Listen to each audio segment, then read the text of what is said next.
Welcome everyone on haunting adventure. आज हम लोग 2019 में आई the curse of la llorona movie पे बात करेंगे, जिसका जॉनरा हॉरर थ्रिलर है। ये एक कंज्यूरिंग सीरीज की मूवी है। अगर आपने इस मूवी को नहीं देखी है तो देख ले, क्योंकि मैं आज इस मूवी की डिटेल एक्सप्लेनेशन करूंगा। अगर आपको ये मूवी चाहिए तो you can DM me on Instagram. Insta ID is in description box. बात करते हैं इस मूवी की IMDb रेटिंग की, तो 5.3 आउट ऑफ 10, रॉटन टोमेटो पे 28% फ्रेश और मेटाक्रिटिक स्कोर 41% है। Explanation will be after intro.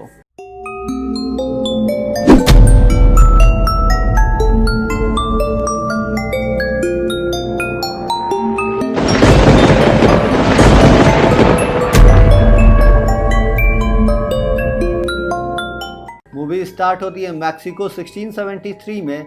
हम लोग एक हैप्पी फैमिली को फील्ड में खेलते हुए देखते हैं। छोटा बेटा अपनी माँ को नेकलेस देता है। नेक्स्ट सीन में उनमें से एक बच्चा देखता है कि उसकी माँ उसके भाई को एक रिवर में डुबा रही है। वो भागता है पर बच नहीं पाता और उसकी माँ उसको भी डुबाकर मार देती है। अब मूवी शुरू होती है 300 साल बाद की लॉस एंजलिस 1973 में। यहाँ हम दो बच्चे क्रिस और सैम और उनकी माँ एना टेट ग्रेसिया को देखते हैं।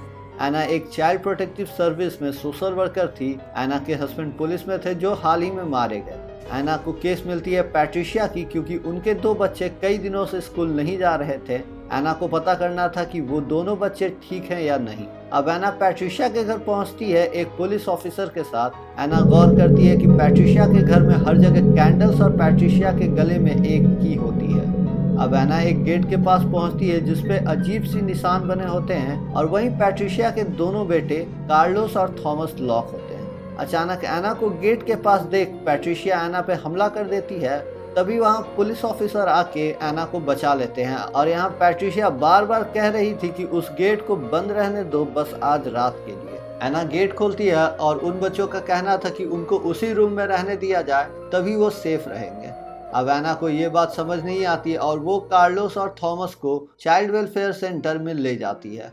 यहाँ एना को उन बच्चों के हाथों पे कुछ निशान दिखती है और बच्चों का कहना था कि ये निशान उनको किसी औरत ने दिया है। नेक्स्ट सीन में हम लोग थॉमस को नींद में चलते हुए देखते हैं और कार्लोस उसको फॉलो करता है। फिर अचानक सफेद कपड़े में एक औरत उन पे हमला करती है और वो दोनों बच्चे वहाँ पास के नदी में डुबा दिए जाते हैं। इस बात की खबर एना को देर रात मिलती है। एना फौरन क्राइम सीन पे पहुंचती है अपने बच्चों के साथ, क्योंकि वो सिंगल वर्किंग वुमन थी और बच्चों को घर पे अकेला नहीं छोड़ सकती थी। अब वहाँ पैट्रिशिया आती है और अपने बच्चे की मौत की जिम्मेदार एना को ठहराती है। वो बोलती है कि बस एक रात की बात थी, फिर उनको ला llorona से छुटकारा मिल जाता। पुलिस पैट्रिशिया को पकड़ ले जाती है। तभी वहाँ पैट्रिशिया को एना के कार में उनके दो बच्चे दिखते हैं। कुछ देर में क्रिस कार से निकलता है और उसको वहाँ किसी के रोने की आवाज़ आती है। अब क्रिस को ला llorona दिखती है और वो अचानक क्रिस के हाथ को पकड़ लेती है, जिससे कि क्रिस के हाथ पे भी एक बर्न की निशान आती है। फिर ला llorona क्रिस और सैम को कार में हॉन्ट करती है। फिर वहाँ एना आ जाती है।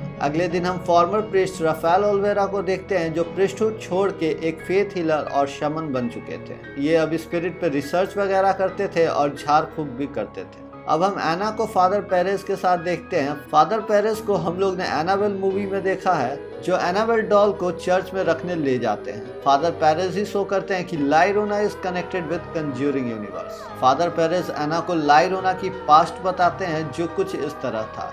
मैक्सिको की सबसे खूबसूरत स्त्री, जिसका नाम मारिया था, जो कि एक अमीर जमींदार से शादी करती है और उनके दो बच्चे होते हैं। उस जमींदार को उनके दोनों बेटे बहुत प्यारे होते हैं और फिर एक दिन मारिया ने अपने पति को दूसरी औरत के साथ देखा और उसने ये डिसाइड किया कि वो अपने पति की सबसे प्यारी चीज़ उससे छीन लेगी और उसने अपने दोनों बेटों को नदी में डुबाकर मार दिया।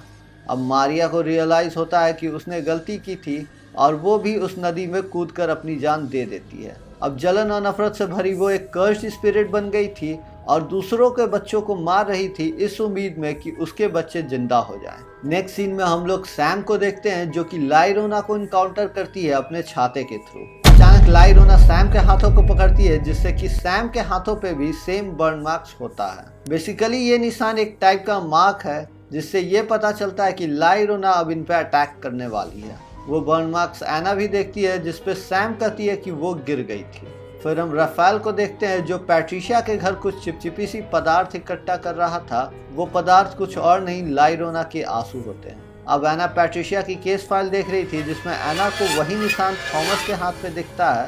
एना यहाँ थोड़ी सीरियस होती है। तभी वहाँ कुछ पैरानॉर्मल चीजें होती हैं और क्रिस नींद में चलकर मेन गेट खोल रहा था। तभी वहाँ एना आके उसको रोकती है और अचानक गेट पूरा खुल जाता है। एना गेट बंद कर क्रिस को अपने कमरे में सुलाती है। अब एना अपने कमरे में आ जाती है जहाँ पैट्रिशिया की केस फाइल जमीन पे बिखरी होती है। अब एना को गेट के शीशे में लाइरोना दिखती है और गेट अपने आप ही बंद हो जाता है। अचानक लाइरोना एना के सामने होती है और बच्चों के गेट खोलने पे गायब हो जाती है। अब एना पैट्रिशिया की इंटरव्यू लेती है और पैट्रिशिया के हाथों पे भी वही बर्न मार्क्स देखती है। पैट्रिशिया बताती है कि ये लाइरोना ने किया है और उसने लाइरोना से ये प्रे किया है कि वो उसके बच्चों को लौटा दे और एना के बच्चों को ले जाए। पैट्रिशिया बताती है कि उसके बच्चे बहुत जल्द लाइरोना के रोने की आवाज़ सुनेंगे और लाइरोना उनको ले जाएगी। ये सब सुनकर एना काफ़ी डर जाती है। नेक्स्ट सीन में क्रिस पे लाइरोना अटैक करती है और वो सीढ़ियों से गिर जाता है। गिरने से उसके हाथ पे मोच आती है और एना उसको डॉक्टर के पास ले जाती है।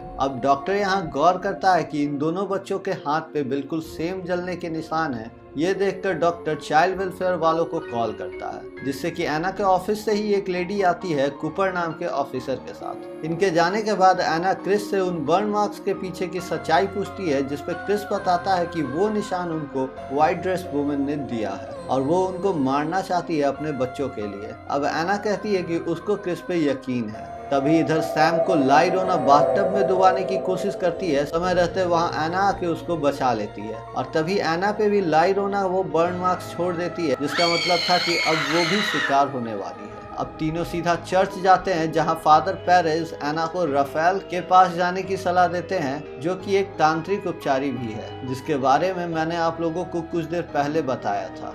अब एना अपने बच्चों के साथ राफेल के पास जाती है, जो कि पहले तो मदद करने से मना कर देता है और फिर सैम के प्लीज कहने पे राजी हो जाता है। अब राफेल बताता है कि लाइरोना उनसे जुड़ चुकी है और कुछ सामान इकट्ठा करता है और एना के घर जाता है। राफेल लिम्पा प्रक्रिया करता है जिसमें कि कुछ अंडों को पूरे घर में रगड़ा जाता है। फिर जितना काला खून उस अंडे से निकलेगा उतनी ही शैतानी शक्ति वहाँ प्रेजेंट होगी और उस अंडे से बहुत ही काला खून निकलता है, जिसका मतलब होता है कि बहुत ही ज्यादा शैतानी शक्ति है। अब राफेल अपनी सारी चीजें निकालता है और पूरे घर में लगाता है, जैसे कैंडल्स, फायर ट्री से बना क्रॉस, फायर ट्री के सीड्स और लाइरोना के आंसू को Raphael as a antidote use करता है। ये आंसू वही चिपचिपी पदार्थ है जो कि राफेल कलेक्ट कर रहा था पैट्रिशिया के घर से। राफेल बताता है कि जब लाइरोना अपने बेटों को डुबा रही थी तो वो फायर ट्रीज रो रहे थे। फायर ट्रीज उसके गुनाहों के इकलौते गवाह हैं। लाइरोना उनके सामने कुछ नहीं कर पाएगी।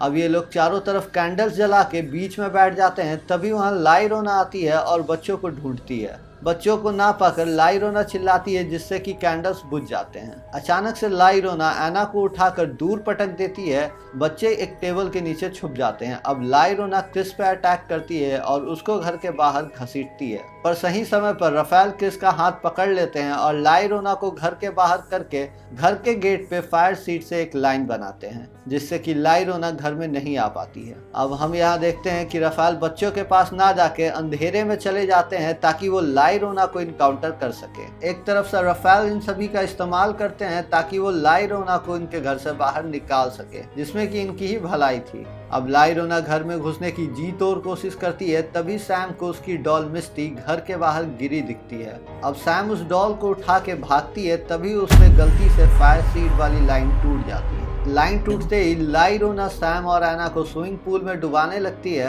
अब राफेल फौरन फायर सीट स्विमिंग पूल में डालता है, जिससे कि पूल की पानी पवित्र हो जाती है और लाइरोना भाग जाती है। जब लाइरोना एना को डुबा रही होती है तब एना के हाथ में उसका नेकलेस आ जाता है, जो उसके छोटे बेटे ने उसको दिया था। नेकलेस को देखकर राफेल एना को कहता है उसके पास रखने को, समय आने पर लाइरोना के खिलाफ इस्तेमाल किया जा सकता है। अब हम देखते हैं कि सैम लाइरोना के काबू में होती है और राफेल दोनों को कबर्ड में बंद कर देता है, ताकि जब लाइरोना उनको बुलाए वो लोग ना जा पाए। और यही कारण था जिसके वजह से पैट्रिशिया ने अपने बच्चों को उस कबर्ड में बंद किया था। अब पैट्रिशिया एक गन के साथ इनके घर में आ जाती है और बच्चों को घर के बाहर ले जा रही होती है। पैट्रिशिया राफेल को गोली मारती है और फायर सीड वाली लाइन तोड़ देती है। अब ला इरोना सीधा एना पे अटैक करती है, जिससे कि एना बेसमेंट में गिर जाती है और गेट बाहर से बंद हो जाता है। इधर बच्चे वो नेकलेस उठा के एटिक में छुप जाते हैं। एटिक में ला इरोना आती है और बच्चे उसको वो नेकलेस दिखाते हैं, जिससे कि ला इरोना नॉर्मल इंसान बन जाती है और क्रिस को अपने बेटे की तरह प्यार करने लगती है। इधर एना की पुकार सुनकर पैट्रिशिया को दया आ जाता है और वो गेट की लॉक तोड़ देती है ताकि एना अपने बच्चों को बचा सके।